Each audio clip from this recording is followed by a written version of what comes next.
Vainu-podcasti rikosjakso varmaan sitten tässä käynnissä. Palataan toimintoihin takaisin. Tässä on ollut pari muuttujaa tässä ensimmäisenä toimintavuotena, niin ei ole kerennyt hirveästi kuvailemaan, mutta jotenkin tämä aihekin on niinku sellainen, että ei sitä voi niinku ohittaa. Jotenkin tuossa just kattelin, että on niinku, jaetaan paljon niinku sosiaalisessa mediassa nuorten tai alaikäisten niinku päihdekuntoutukseen liittyviä asioita, ja sitten oli niinku tai jotenkin henkilökohtaisesti tullut niinku tosi tiukkaa esille se, että vaikka niinku kokonaisrikollisuus Suomessa on niinku laskussa, niin silti niiden vakavien ja erityisesti niinku nuorten niinku tekemät vakavat rikokset on niinku lisääntynyt ihan niinku tolkuttomasti. Tai no tolkuttomasti, koska mä veikkaan, että iso osa niistä niinku jää ilmoittamatta. Että ja sitten se osa, mikä nähdään lehdistä, niin se on sitten niinku se, mitä jotenkin ajatellaan, että on ainoastaan se totuus. Tänään messis Robbe. Ja heitä muutama sana itsestä, tai mitä sä haluat. Joo, siis Robin tosiaan, ja ollaan Ossin kanssa jo vuosia tehty kimpas duunia, ja omataan vähän samanlainen tausta, rikos- ja päihdetausta, ja nyt on tosiaan täällä lastensuojelushommissa ja nähnyt tätä kulmaa tästä, niin jotenkin itse herännyt siihen todellisuuteen, että mistä niin tässä maailmassa mennään nykyään, että just tuossa ollaan paljon puhuttu siitä niin tavallaan rikosten moraalittomuudesta, että mihin se on mennyt. Että se on hyvinkin paljon erilaista kuin silloin, kun itse ollaan siellä oltu, että se on niin tosi häikäilemätöntä, mutta mä uskon siihen, että isona syynä on niin päihteiden niin tämä, miten sairaaksi ne on mennyt niin näiden peukkujen ja näiden kanssa, että on itse kokenut sen päihteen kanssa silloin aika sairaita juttuja ja ymmärrän kyllä täysin, että miksi, mutta se ehkä mikä itse niin mietityttää tai mikä on vastoin sitä omaa tavallaan rikollista etiikkaa on nämä rikokset, mitä tehdään nykyään ja mitkä hyväksytään myös, niin kuin myös vankilamaailmassa tavallaan. Hiljaisesti. Niin, hiljaisesti hyväksytään, että se on jotenkin sotii tavallaan sitä niin omaa moraalia, mitä silloin vähänkään ollut, niin se on semmoinen asia. Katsottiinko olitko messissä, kun tsiikattiin tuossa Kieksan dokumentti sen Motista siitä niin kuin katujengi maailmasta, niin kuin, että missä näytti niitä videoklippejä. Niin kuin, näistä väkivaltaa. Niin. Joo. Tämä on ehkä se yksi niin kuin, kun toit tuossa noin peukku ja mikä on niin kuin erittäin sairas niin kuin kama.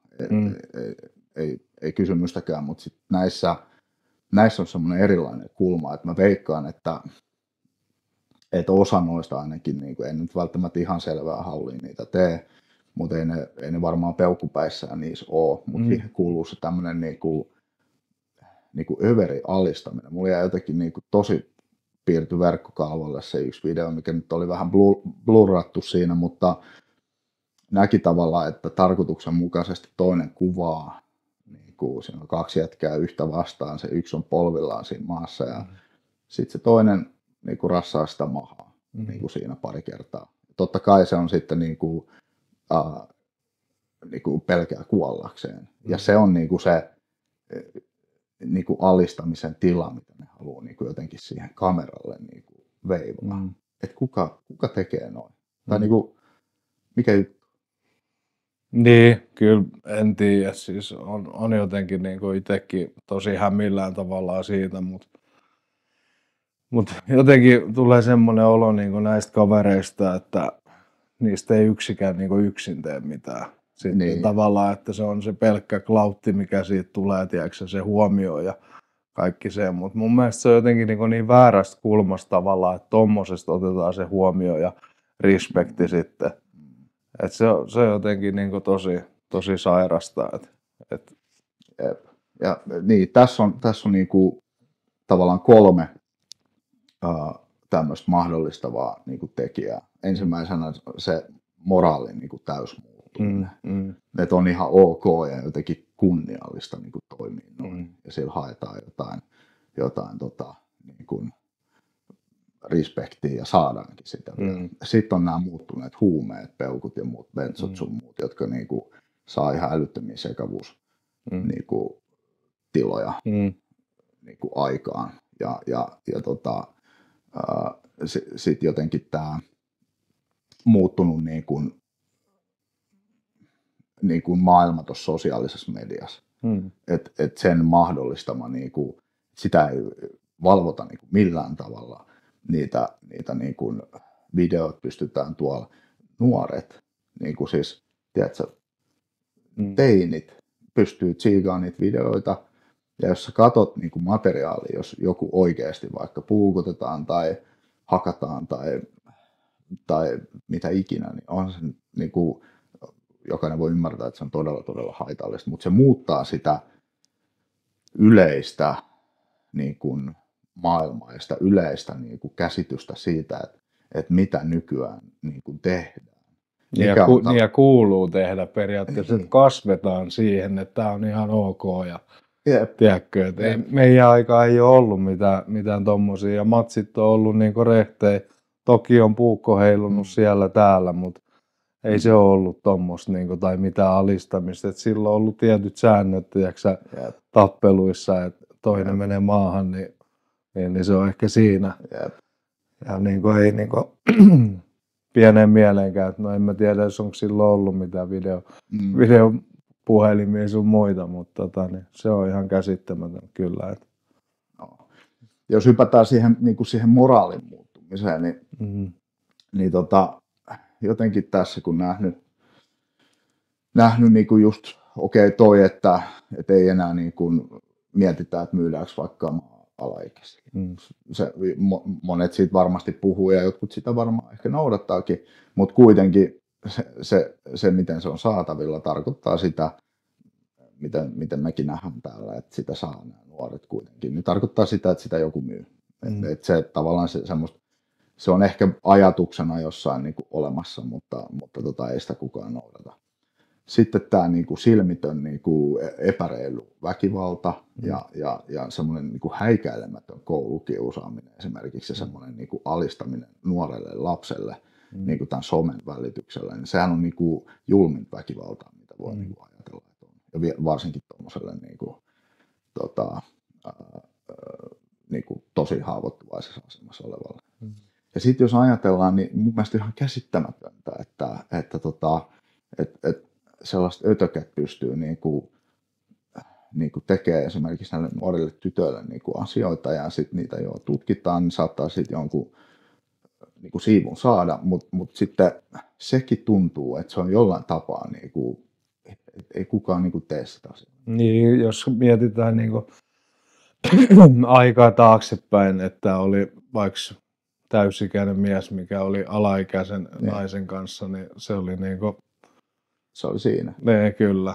Et ei se ei todellakaan ollut ok. Et nyt mitä on saanut tässäkin seurata, niin koko ajan niitä tulee ja eikä varmaan poistumassa mihinkään. Ja se on jotenkin tosi kans sairasta.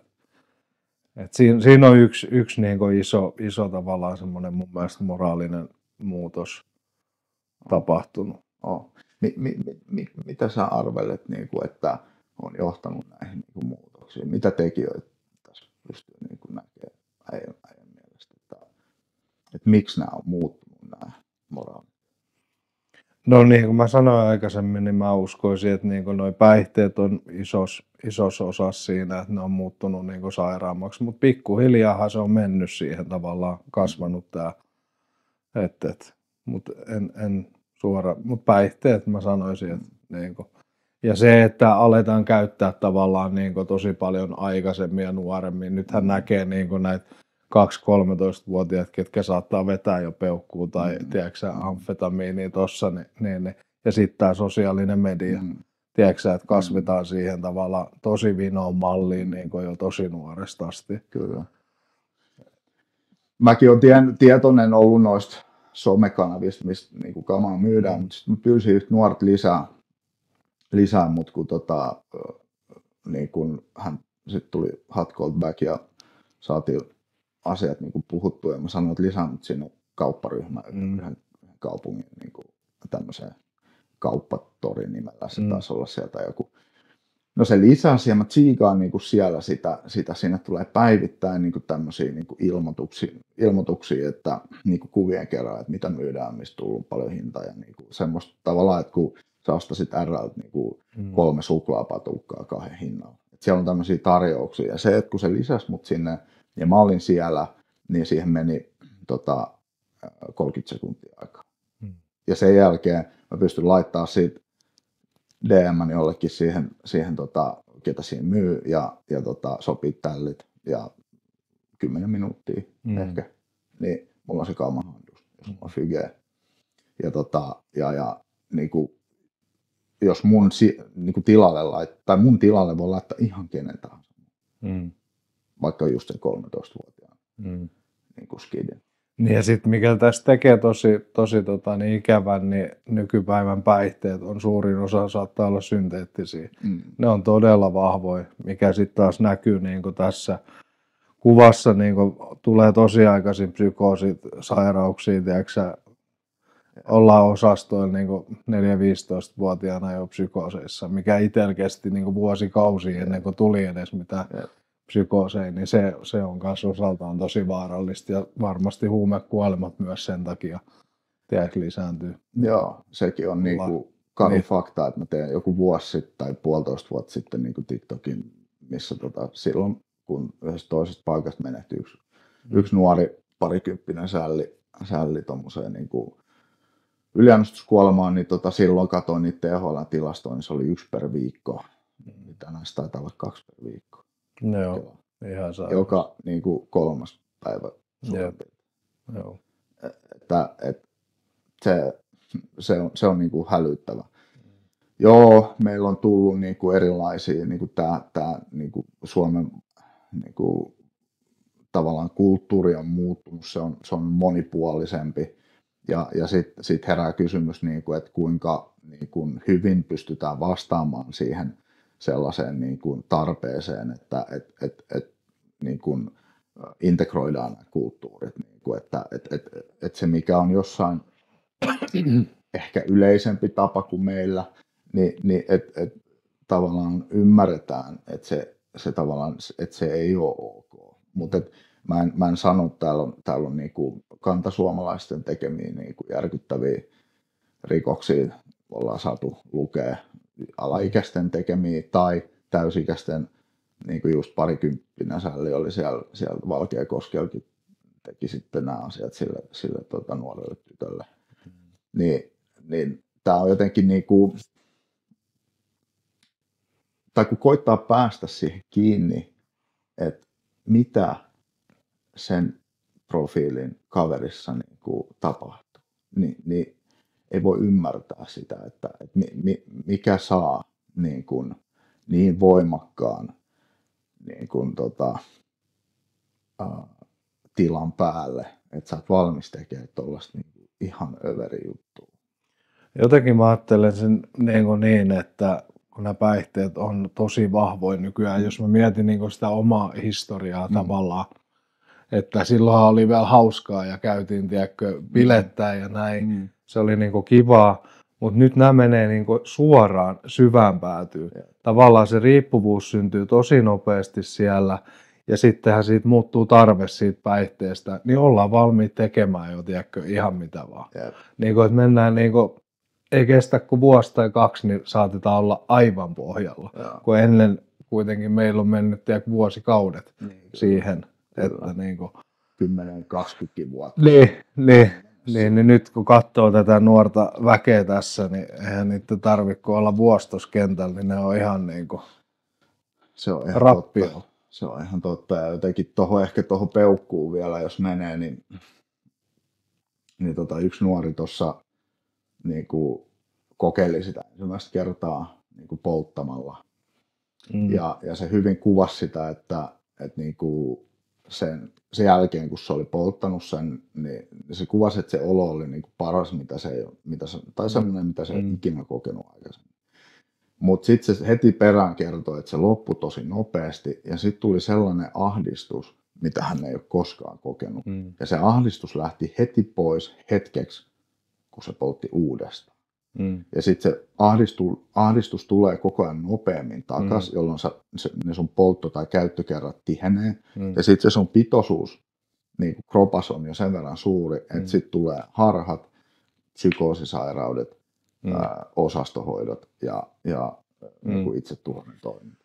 Joo, mä voin kertoa sen verran omaa kokemusta. On siis käyttänyt peukkua silloin, kun se on tullut. Ja että jos amfetamiinista tulee euforia, niin tästä tulee niinku 1000-kertainen siihen verrattuna. Mutta myös se lasku on sieltä, tiedätkö, alas. Luja alas. Mulla tuli ajatus saman tien, niinku, että tapa itsesi. Niin silloin mä ymmärsin, että miksi jengi hyppisi, kun se tuli se peukku, niin ne hyppisi parvekkeelta alas. Et se oli niinku ihan jäätävää, että mulla oli itsellä kanssa semmosia kuukauden rännejä, niin kun veti sitä peukkuu, 12 kiloa tippu kuukaudessa painoja. Tiedätkö, kynnet ei kasva ja hiukset alkoi lähteä päästä. Et se oli niinku, mä olin monta kertaa, sit loppuvaiheessa oli niin, että mä vedin niinku pedot ja niin mä olin saman tien psykoosissa. Joo, niin että se napsahtaa niinku ihan saman tien ja silti se on niin koukuttavaa, että sun on vaan vedettävä lisää, koska se toimii niin lyhyen aikaa. Ja sit sun on pakko saada se pois. Mutta sehän ei lähde siitä sit enää. Et sittenhän mä tulin aina niin kun menin psykoosiin. Että se on niinku. Niin, että toi psykoosiherkkyys sit kun se tulee kerran, niin se on vähän sama kuin vaikka joku viinakramppi tai delikka, niin kuin, että kun se on kerran tullut, niin se kynnys niin madaltuu. Kyllä. Ja sitten myös kun mä ajattelin, mulla on ensimmäiset amfetamiinipsykoosit tullut silloin joskus reilu parikymppisenä. Että okei, nyt mä tiedän miten tää homma menee, että mä tunnistan tän. Mutta kyllä se siihen hävii, tiiäksä, kun ravaat ove ja parvekkeen väliin 150 kertaa, etkä vieläkään hippaa, että se sama auto mukamas menee ja koko ajan rapisee siellä postilaatikko. Niin se on ihan se on totta. Se on totta. Kyllä. Ja vaarallinen tila myös niin kuin ulkopuolelle, että mullakin monta eri asetta joka paikassa siinä ove ja parvekkeove ja ovisilman välissä. Ja on paljon muitakin tapahtumia, tiedätkö, että onneksi ei ole niin, niissä tilanteissa kellään henki lähtenyt. Se on just näin, että tavallaan niiden sivuosumien niin kuin mahdollisuus kasvaa merkittävästi. Et sen vuoksi niin kuin, tämä koskettaa niin kuin, kyllä aika iso osa ihmisistä. No tänä päivänä se on mitä katsotaan, joka puolella puhutaan siitä peukusta, sitä on saatavilla niin helposti, niin se on erittäin vaarallista. Niin kuin nimenomaan sivullisille, koska se suurin osa on kuitenkin jossain kohtaa on psykooseissa tuolla. Ja silloin ihminen, kun se on päihdepsykoosissa, niin se on vaarallinen. Sitten on tullut nämä benzot, niin kuin lolit ja klonut ja niin kuin muut. Ja nyt tässä on ollut siis itse asiassa ihan hiljattain tässä lähipiirissäkin niin tämmöisiä niin kuin yliannostuskuolemia liittyen siihen, että on eka vedetty viinaa, sitten on vedetty näitä benzoja, vaikka lätkä jotain klonotrilleja, ja sitten vedetty subbuvedot. Ja niin kuin siihen komboon hengityslama ja niin kuin, sitten menehtyminen, kun siihen ei ole pystytty tai osattu tai tajuttu reagoida siinä hetkessä, kun hengitys rupeaa olemaan vaikeaa. Joo, ja mulla on itsellä käynyt tämä sama homma silloin joskus, söin lääkkeet silloin ja vedin viinaa ja vähän amfetamiinia ja sitten viimeisenä supuvedot, niin oliko mä 23, 22, kun heräsin sairaalasta. Meidän äiti oli elvyttänyt mua niin kauan, että ambulanssit tuli. Ja tähän mulla on moni kaveri siis kuollut. Sanotaan, että 7-8 frendiä meni sillä lailla, että veti sitä niinku. Tai se, että se lamas noin. Mutta mikä tähän tulee vielä, niin tänä päivänä, mitä tulee tuolta ulkomaailmasta, tulee näitä lääkkeitä, niin että sä pystyt tasan tarkkaan sanomaan, että mitä siinä etiketissä lukee, että se on sitä lääkettä. niin siinä on aina riski kuitenkin, kun sä lähdet ottaa niitä. Se on just näin, niissähän on ollut siis niinku, ihan niinku, että kun niitä on tutkittu, niin niissä on ollut joissain ollut joku semmoinen erä, joka sisälsi rotanmyrkkyä muistaakseni. Ja sitten siihen jengi niinku delas Helsingissä mun mielestä aika paljonkin meni siihen. Sitten oli joitain eriä, joissa oli niinku fentanyyli. Se siihenkin niinku lähti. Mutta sitten yksi nuori kuvasi hyvin sitä just tota vaihtelevuutta, että vaikka se on niinku se erä semmoinen, joka pitää sisällään sitä, mitä sen pitäisikin pitää sisällä, niin se laatu tai se pitoisuus voi vaihdella, kun jos sulla on yksi lätkä niitä, siinä on niitä 15 tablettia, niin se voi siellä lätkän toisessa päässä olla, että ne on niin kuin moninkertaisesti vahvempia, ja toisessa päässä, että siinä ei ole niin kuin mitään vaikuttavaa ainetta. Että tämäkin on niin kuin ihan todella arpapeli, että mikä sattuu niin kuin tulee. Jos sulla on siinä vaikka vähän lyrikaa, viinaa, ja subun nokat tai vedot alla, ja sä nykäset sellaisen, missä on moninkertainen määrä, niin tässä se niin kuin tulee. Kyllä. Ja sitten lääkkeessä on myös se huono puoli, että kun sä et itse tunnista sitä, että onko se sekaisin vai et. Ja sitten kun se pitoisuus onkin siellä toisessa päässä lätkässä, niin se on henki pois. Just näin. Et mä oon itse lopettanut niinku lääkkeiden syömisen sillä, että mun oma äiti on näyttänyt musta videopätkän. Ja mä vuosikausia luulin, että mä oon niinku tosi skarppi ja supliikki kaveri.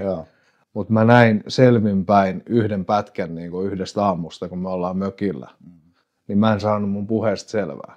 Niin siinä hetkessä mä hippasin, että okei, että nyt mä tiedän, että miksi mut on heitetty sieltä ravintolasta tai ei ole päästetty sisään. Vaikka mä koko ajan omassa päässä mietin, että vitsi mä oon niin hyvässä kunnossa, mukava kaveri. Ja... Kyllä, itsevarmuus. Niin, itsevarmuus, kyllä, täyttänyt sen, tiedätkö Joo. Mä saan kiitosta, kun niistä loleista noille lähtee se puhekyky. Kyllä. Mongertamista. Kyllä, niin. Sä et saa sanoista loppupeleissä mitään seuraa. Ja sitten taas siinä Pevekissä oli, mitä nuo nuoret on sanonut, niin siitäkin katoo kyky sit siinä vaiheessa, kun sä rupeat olemaan tosi kujalla puhua, lukea ja ymmärtää. Ymmärtää, mitä sun pitäisi tehdä. Että tavallaan kaikki semmoinen itsekontrolli häviää ihan täysin. Kyllä. Ja tämä on hyvä, että sä sanoit, että tuonne puhekyky hävii, niin mulla oli semmoinen, että mä en pystynyt puhua ollenkaan. Joo. Että se oli niinku ihan jäätävää. Että seuraavan päivän aina, kun himas katto vaan, niin olit vetänyt peukkuun ja siitä ne laskut, niin sit kattelit kämppää, kun tuli valo, aurinko nousi, niin kaikki ikkunat ympäri kämppää vaan pelkkiä nenänjälkiä täynnä, tiedätkö, kun olet ollut siellä. Ihan tarkastelemassa pikku vainoissa siellä ja tiedätkö, ihan sairasta. Niin Mutta tämä on se realismi nyt tämän päihdemaailman kanssa ja kyllähän meidän haasteena on varmasti se, että miten me pystytään vastaamaan tähän.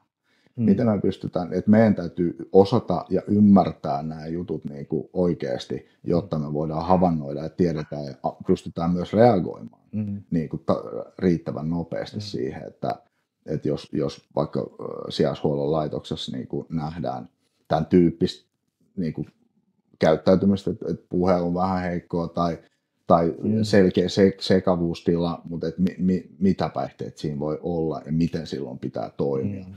Ja sitten kaiken lisäksi käyttäjät kertoo, että näistä lolleista tulee kipeäksi tosi nopeasti oikeastaan laakista, että vierottautuminen on tosi nihkeetä niistä.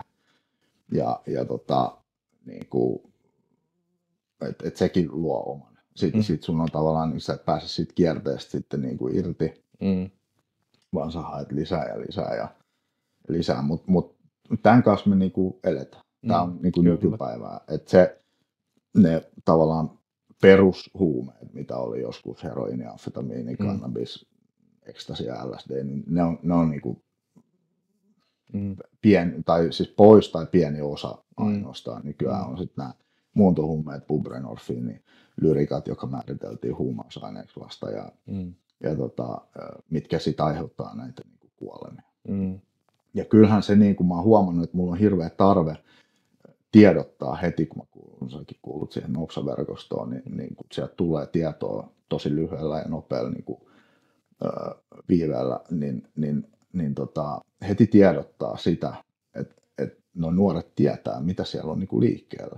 Nyt oli vasta joku tämmöisiä niin kuin punaisia ekstasitabletteja, missä oli Maseratin logo ja ne oli jotain aivan niin kuin saisee sieltä sisältä. Ja yksi meidän nuori niitä silloin onneksi puolikkaan veti ja se oksensi koko päivää. Se oli tosi heikossa kondiksessa. Niin kuin. Ja mitä olisi käynyt, jos olisi syönyt sen kokonaisen. Ja sitten saman tien, kun se tieto tulee, niin se pitää niin kuin välittää eteenpäin, että nuoret pysyvät niin kuin tietoisena siitä. Koska mä muistan ainakin, että se ajatus oli aika usein tai aina se, että ei tämä ei koske mua. Joo. Ja sitten kun ne kupsahtaa, niin se on aina se on niin turha kuolema. Mutta tämäkin on jännä juttu, että mä en muistaisi, että näitä olisi ollut ennen. Tiedätkö tämmöisiä, että tulee joku erää, että se on hengenvaarallinen? Niin ei. Se oli paska tai se oli hyvä. Kyllä. Mutta ei siinä mitään semmoista hengenvaaraa. Kyllä. Paitsi sitten, jos joku sitä jatkoi jollain urpolla aineella, kuten vaikka pesuaineella. Sitten se toki oli, mutta lähtökohtaisesti se on eri. Kyllä. Mutta mitä sitten, jos tuo väkivalta ajatellaan sitä teemana, niin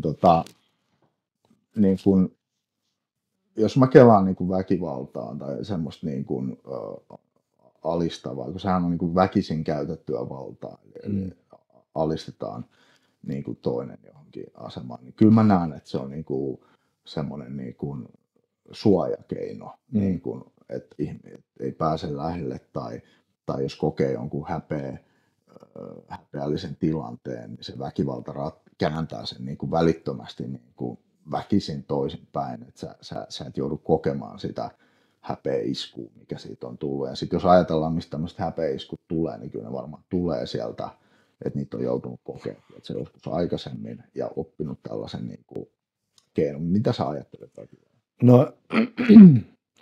No sä sanoit sen hyvin, koska mä oon nimenomaan ollut just tällainen kaveri, että tulee joku tilanne esimerkiksi, kun mä oon selvinpäin, ihan nuoresta asti, niin mä oon käyttänyt tavallaan sitä. Mä oon ollut aina semmoinen vähän isomman kokoinen ja tiedätkö semmoinen, niin mä oon käyttänyt sitä väkivallan uhkaa siihen jo, ettei tavallaan mun lähelle pääse.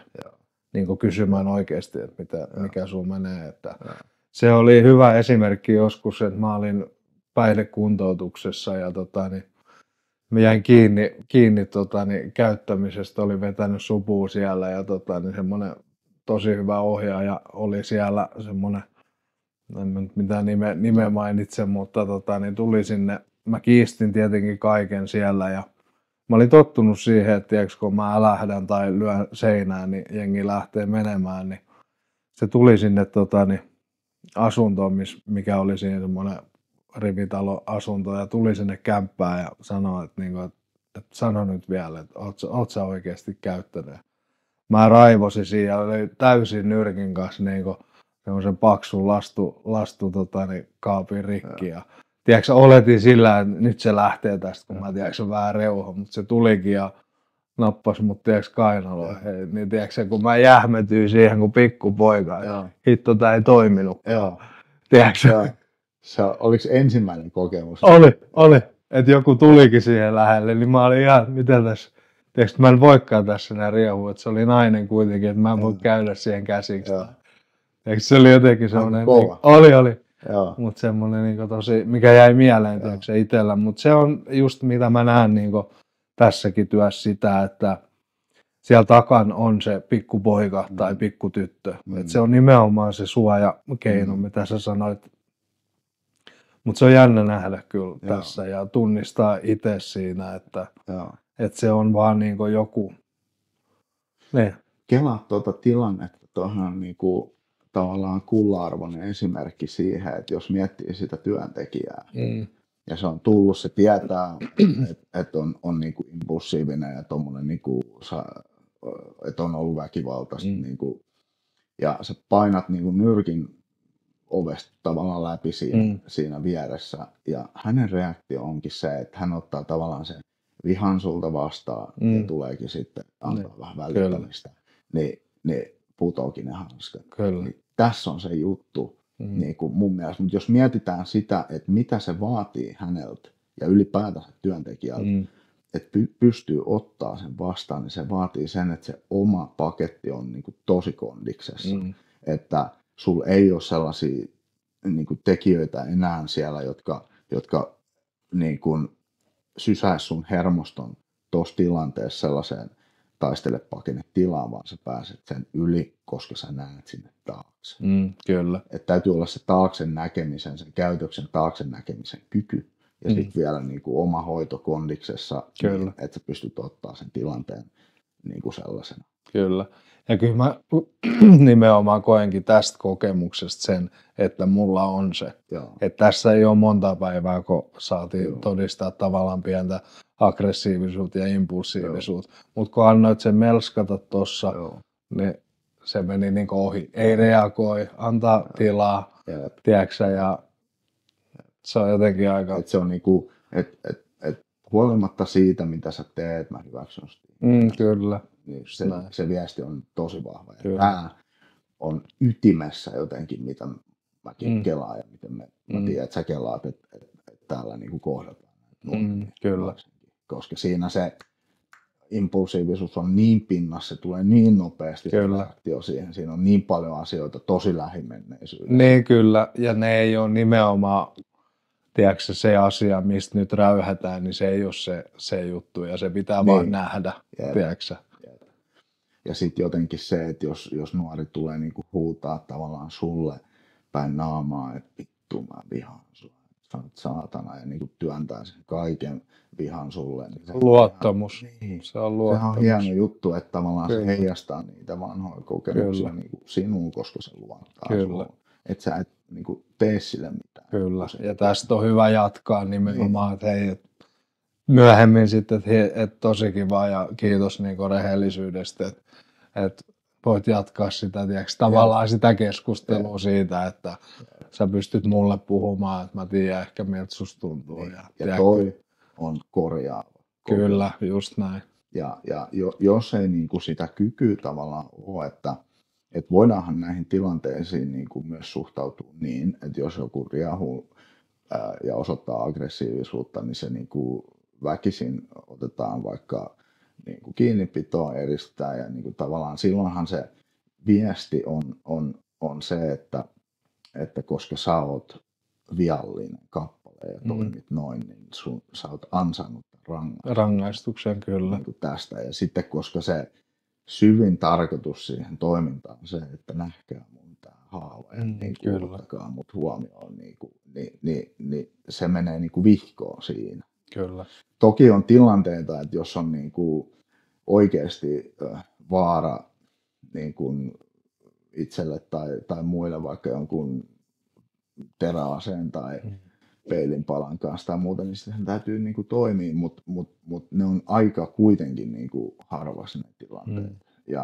Ja sitten kuitenkin niissäkin tilanteissa se rauhallisuus. Kyllä. Niinku, että hei, että kaikki on hyvin, että ei ole mitään hätää. Ja nimenomaan, ja mulla on itsellä se kokemus just tästä, että oli tosi hyvä kokemus yksi niin kuin kiinnipito tässä, että semmoinen tavallaan yhteys löytyi ja antoi sen tulla ne tunteet ja tiedätkö, se pääsi niin kuin oikeasti itkemään ja tiedätkö, olemaan lähellä. Että vaikka niin kuin kiinnipidossa sanottiin, että nyt voidaan päästää irti, mutta saat jäädä tähän, jos haluat, niin tämä nuori oli vielä 10-15 minuuttia siis ylissä. Se äärimmäinen jotenkin välittämisen kokemus. Niin se on erittäinkin tärkeää. Jos tuohon menet tuommoisen tilanteeseen erilaisella asenteella, niin se ei korjaa. Se hajottaa. Nee, kyllä, entistä enemmän, että se on kyllä. Ja toki niinku tämä sijaishuolto on sitten niinku se semmoinen viimesijainen tavallaan paikka tai missä pyritään niinku sitä muutosta aikaan saamaan ja jotenkin eheyttää ja kuntouttaa sitä tilannetta kokonaisuutena. Ja sen takia se onkin tärkeää niinku täällä pystyy toimimaan näin. Mutta sitten kyllä mä kelaan, että se semmoinen niinku ennaltaehkäisevä tai semmoinen, niinku, että ollaan askel jotenkin edellä. Tiedätkö? Kehitetään toimintoja niinku niin kuin aktiivisesti, millä voitaisiin niin kuin osallistaa jotenkin näitä nuoria, jotka tuolla löytää se yhteyden niistä jengeistä ja löytää se yhteyden niistä niin kuin väkivallista. Mä väitän, että siellä ei kovin monta ole, jotka nauttii niistä tilanteista. Niitäkin siellä varmaan on, mutta suurin osa on aivan paskat housussa siinä niin kuin tilanteessa, koska tässä nyt vaan kuuluu olla ja mulla ei ole mitään muuta paikkaa tai tekemistä. Niin se, että niitä näkökulmia tarjotaan, mikä voisi olla mahdollista, ja sitten kun joku kinnostelee, niin sitten, että miten tarttua. Niin, kyllä. Niin sen mä koen, että olisi niin todella tärkeää. Kyllä. Koska nyt me reagoidaan. Kun jotain käy, niin sitten me reagoidaan siihen. Kyllä. Tämä on vähän sama kuin länsimainen lääketiede, että tehdään niin kuin oireen mukaista hoitoa. Me hoidetaan jälkikäteen, kun paskat on housussa. Mutta jos me reagoitaisiin etukäteen, niin me ei tarvitsisi reagoida jälkikäteen paljon.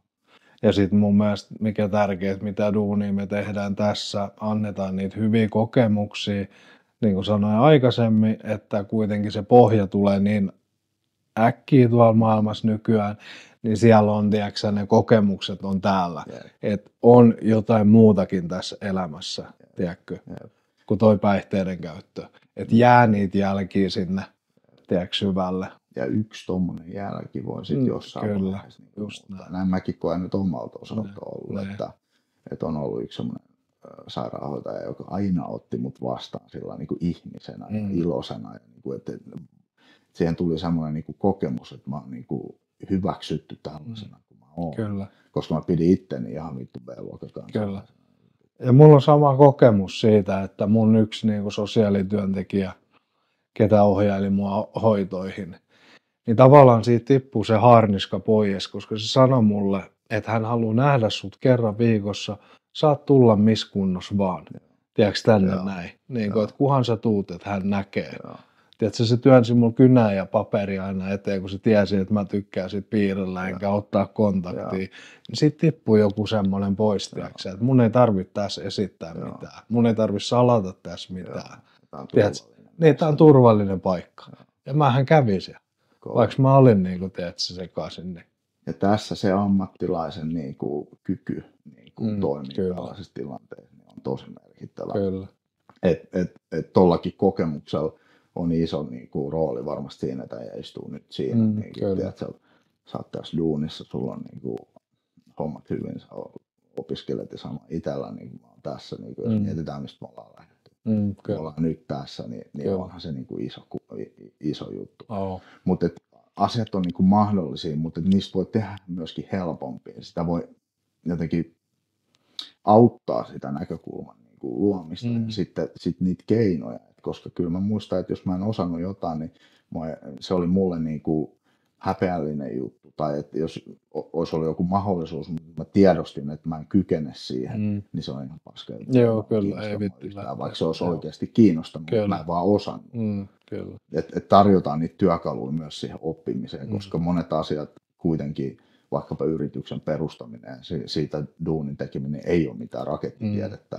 Niin kuin, että jos tuossa nuorille, niillä on hyvä porukka tuolla, niillä on niin kuin paljon kykyjä, mutta ne on vaan kanavoitu nyt ihan niin kuin helvettiin. Että kun ne pari napsua otettaisiin niin kuin se kanavointi johonkin ja ne lähtisi tekemään samalla forceella sitä, niin mietit, mikä homma. Niin kyllä.